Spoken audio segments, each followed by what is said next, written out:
মামলা নিম্ন আদালতে, 6 লক্ষ মামলা হাইকোর্ট এবং সুপ্রিম কোর্টে। 2012 সাল পর্যন্ত যে সংখ্যা বিচারক ছিল সেই অনুযায়ী যে সংখ্যা মামলা ছিল, আজকে এই সরকার বিচারকের পদ, কোর্টের সংখ্যা অনেক বাড়ানোর পরও হারাহারিভাবে বিচারকের চেয়ে মামলার সংখ্যা অনেক বেড়ে গেছে। আপনাকে ধন্যবাদ যে আপনি অ্যাপিলেট ডিভিশনে কয়েকজন একাধিক জজ নিয়োগ করেছেন।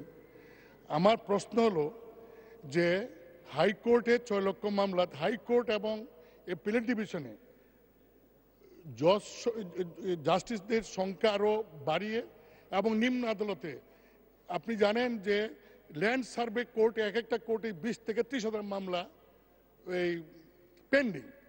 এই সমস্ত মামলার পাহাড় কিভাবে আপনি আপনার সরকার যাতে বিচার কাজ শেষ হয় বা মানুষ বিচার পায় তার কি ব্যবস্থা বা পদক্ষেপ নেবেন? ধন্যবাদ। মাননীয় মন্ত্রী। ধন্যবাদ মাননীয় স্পিকার। মাননীয় স্পিকার, মাননীয় বিরোধী দলীয় চিফ হুইপ অত্যন্ত একটা গুরুত্বপূর্ণ প্রশ্ন করেছেন, আমি তাকে ধন্যবাদ জানাই। প্রথম কথা হচ্ছে যে মামলার জট বেড়েছে সঠিক, এবং তার সাথে সাথেও কিন্তু আমরা আদালত সৃজন করে এবং বিচারকের সংখ্যাও বাড়িয়েছি।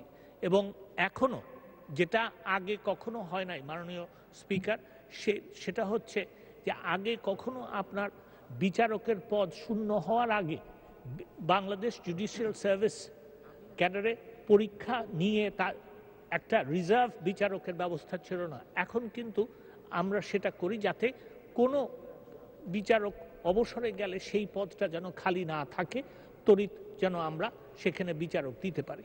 দ্বিতীয় যেটা করা হচ্ছে সেটা হচ্ছে বিচারকের পদ সৃজন এবং আদালত সৃজন, দুইটার জন্যই আমি মাননীয় স্পিকার জনপ্রশাসন মন্ত্রণালয়ে লিখেছি এবং সেইখানে 158টি পদ সৃজনের প্রস্তাব করা হয়েছে।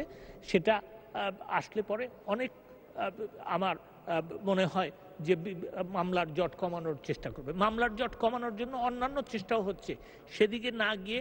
আর যেটা আরেকটা কথা বলতে যাচ্ছেন যে অবশ্যই দেখা গেছে যে হাইকোর্ট বিভাগে অন্ততপক্ষে বিচারপতি ছিলেন 100 জন, এখন সেটা কমে এসছে, রিটায়ারমেন্টে গেছেন অনেকেই এখন, এবং প্রমোশন এলিভেটেড হয়ে অ্যাপিলেট ডিভিশন গেছেন অনেকেই। সেই ক্ষেত্রে আপনার এখন নেমে এসছে 84 জনের জন্য। আমি যেটা এই সংসদকে বলতে পারি এতটুকু যে মহামান্য রাষ্ট্রপতি তার সাংবিধানিক ক্ষমতা ব্যবহার করে খুব শিগগিরই হাইকোর্ট বিভাগে বিচারপতি নিয়োগ দিবেন।